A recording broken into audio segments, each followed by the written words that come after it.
Well, Gillum made a huge part of his campaign attacking the private school choice programs in Florida, which are there's a tax credit scholarship. As you said, there's about 100,000 school choice moms and families out there who are actively sending their kids to private schools on these programs. And Florida also has a very robust charter school system. And Gillum campaigned actively on eliminating both of those things, right? Eliminating the choice program, or at least scaling it back, and then capping charter school growth so that fewer kids could attend schools of their choice. And it turns out that that's actually not a popular issue in the African American community.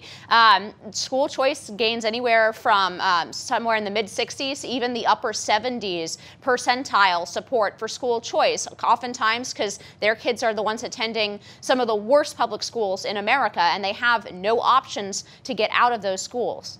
Right, and this is what Gillum said. These were his words. He wanted to stop these programs because he said he wants to siphon them off because they're drains on the public school system. That's essentially a slap in the face. This is how many students in Florida are enrolled in these. 290,000 students are enrolled in Florida's 650 charter schools. That's a direct attack on all of those families and their desire for their children to get the best education possible and use this means to do so.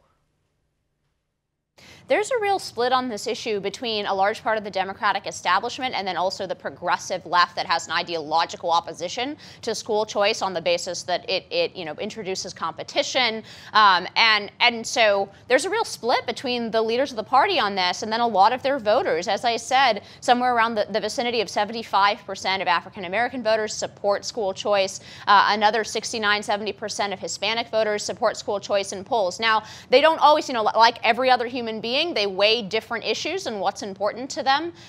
When they cast their votes, they don't necessarily have to agree 100% with the candidate that they're casting their vote for. That being said, in a close race like this, where a Democratic candidate makes it a plank of his campaign to eliminate programs that a lot of these African American moms are sending their kids to, that can become an issue in one of these close races. And we saw, there's no way to really know for 100% sure why folks cast their ballots the way they do, but there's powerful evidence that these programs mattered, and they mattered in the way that a lot of these school choice moms cast their votes. This is a huge lesson for Republicans, too. Most Republicans are very pro-school choice, but we don't use that as one of our top policy platforms. We don't use that as one of our selling points to voters, maybe because it's not the most interesting issue. It's not the most volatile issue. It's not the sexiest issue, but it seems to be something that impacts the way that people vote. And maybe the Republicans need to learn a lesson here that if you want to win some of the crossover votes, you got to talk about things that matter. And school choice clearly matters to African American moms.